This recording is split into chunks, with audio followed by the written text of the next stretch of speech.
Je me rappelle Mamadou Bari, je suis le directeur exécutif de Action Solidaire Internationale. Merci M. Bari. Donc vous venez d'assister à un atelier de restitution d'une étude réalisée par IPAR dans le cadre du consortium Réformons le foncier et qui revient sur l'implication des acteurs non gouvernementaux dans le processus de réforme foncière, qui revient également sur les enjeux de la réforme foncière, les positions et propositions des acteurs sur la réforme foncière. Quelles sont vos impressions au sortir de cet atelier? D'abord, il faut dire que j'ai été très séduit et véritablement convaincu par cette étude qui nous a été présentée ce matin par IPAR et qui est largement revenue sur la problématique de la réforme foncière depuis son historique jusqu'à maintenant et qui a un peu parlé de l'implication des acteurs non gouvernementaux dans le processus, bien sûr. Alors, il faut simplement dire que cette étude nous a permis, en tout cas en tant qu'acteurs de la société civile, de bien comprendre les enjeux qui sont véritablement liés autour justement de cette réforme foncière et quelle devrait effectivement être notre position, comment devrait-on renforcer effectivement notre position. Donc voilà en fait ce que l'étude a révélé ce matin. Et encore qu'il faut dire que même s'il y a des choses qui restent à compléter, l'essentiel est que vraiment, pour la grande partie, pour l'essentiel, l'étude est largement revenue sur des points sains, bien sûr, de la réforme foncière. Donc, il est aussi ressorti des discussions, mais également de l'étude, que la société civile est en état de dispersion. Il y a cette logique de labellisation qui force les institutions à aller individuellement. Quel est votre point de vue par rapport à cette situation et quelles solutions pour y remédier? C'est vrai qu'il faut dire que la société civile est d'abord plurielle. Elle est plurielle et chaque organisation a une démarche qui lui est propre. Mais il faut toujours saluer dans ces genres de cas bien encourager à ce que les organisations se mettent ensemble quand il s'agit bien sûr d'une cause. Et la cause, elle nous unit tous en tant qu'organisation de la société civile qui s'intéresse à la question foncière. Et je crois que nous avons le même objectif, ce qui devrait être véritablement une raison valable pour que toutes les organisations de la société civile se retrouvent autour de l'essentiel. Cela ne manque pas parce qu'à côté nous avons le consortium Réformons le foncier qui aujourd'hui regroupe des organisations de la société civile à travers des diversités, mais qui fait qu'aujourd'hui pratiquement, si on peut le dire, nous commençons à voir quelques balbutiements sur la question foncière, des activités ça et là. Pour moi, c'est parce qu'à côté il y a eu justement ce consortium, il y a un regroupement qui pousse. Et cela veut dire simplement que je suis d'accord pour que les organisations encore vraiment se retrouvent autour d'une plateforme ou bien autour d'un cadre unitaire, mais il faudra le faire véritablement sans se presser.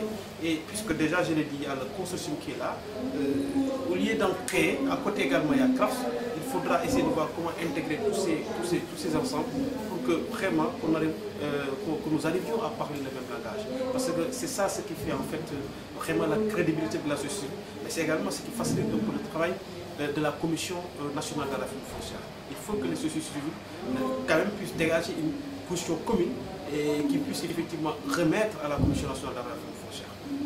Okay. Vous avez parlé des démarches adoptées par les acteurs non gouvernementaux dans le cadre de cette réforme.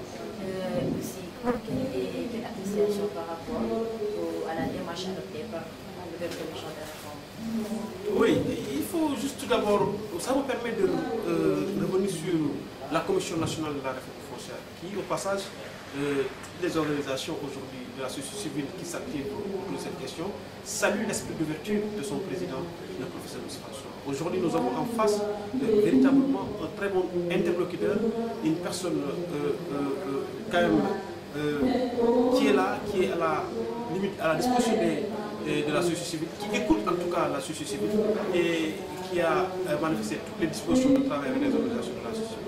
Donc c'est à nous, en fait, les organisations de la société civile, de tenir la balle au rebond, mais également de faire en sorte que tout ce que nous faisons puisse être dans le cadre justement, vraiment puisse être discuté, puisse être concerté. Parce qu'en réalité, nous voulons la même chose que la Commission nationale de la réforme foncière. Donc, je crois que l'intérêt aujourd'hui, ce qui peut-être pourrait nous motiver davantage, c'est cette ouverture d'esprit, c'est cette disposition que la SYNAREF a manifestée pour véritablement collaborer, aller dans le sens d'une collaboration avec les organisations. Donc vous travaillez également sur l'organisation qui s'intéresse beaucoup aux questions de jeunes, aux questions d'emploi des jeunes. Quelle place pour les jeunes dans la réforme foncière et quel aspect spécifique aux jeunes prendre en compte? Vous savez, je crois qu'il faut aussi, ça me permet de revenir sur le rôle de l'action sur le terrain national dans le consortium réforme foncier. Nous avons intégré le consortium réforme foncier en mettant l'accent sur la cible jeune. Parce qu'en fait, c'est de cela qu'il s'agit, c'est cette cible qui nous intéresse. Nous avons pensé que cette réforme foncière devrait être participative et inclusive. Et elle ne devrait pas se faire en laissant de côté justement les préoccupations des jeunes. Il fallait justement booster, il fallait en fait impliquer les jeunes, et sensibiliser les jeunes et les amener à comprendre les enjeux qui sont liés autour justement de la réforme foncière.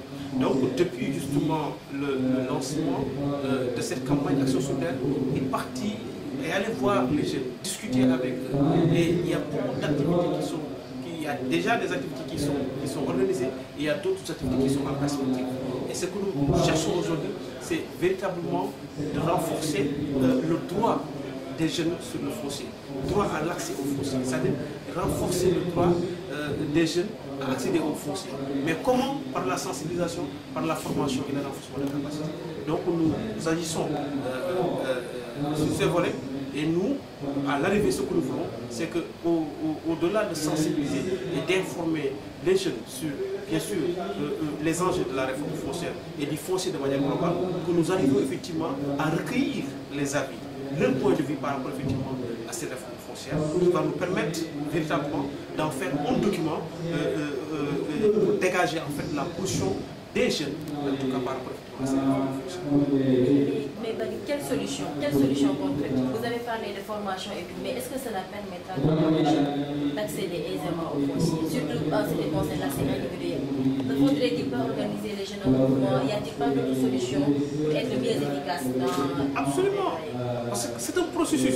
Il y a sensibilisation, il y a plaidoyer.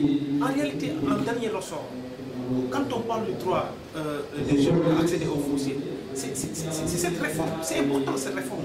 En fait, à l'arrivée, c'est cette réforme, les décisions que cette réforme va rendre, c'est là qu'il faudra agir pour que dans ces décisions, qu'on puisse prendre en compte, bien sûr, l'intérêt des jeunes. Voyez-vous, ça veut dire que derrière, il faudra faire beaucoup de plaidoyer, beaucoup de lobbying, à ce que justement nos autorités, en tout cas ces autorités-là qui sont chargées effectivement de produire justement ces mesures, puissent véritablement prendre en compte justement les préoccupations des jeunes. Mais nous en arrêtons pas, parce qu'il faut dire, une chose est d'accéder au foncier, une autre chose c'est d'avoir les moyens de les mettre en valeur. C'est pourquoi à côté, dans le contexte de chômage des jeunes, nous avons, nous, Action Solidaire, inclus un autre aspect, l'emploi en milieu rural. Donc on va parler de l'accès des jeunes au foncier, mais à côté aussi on va aussi promouvoir et favoriser l'entrepreneuriat effectivement en milieu rural, l'emploi effectivement en milieu rural. Donc, Marie, le consortium ne vous remercie pas. C'est tout à fait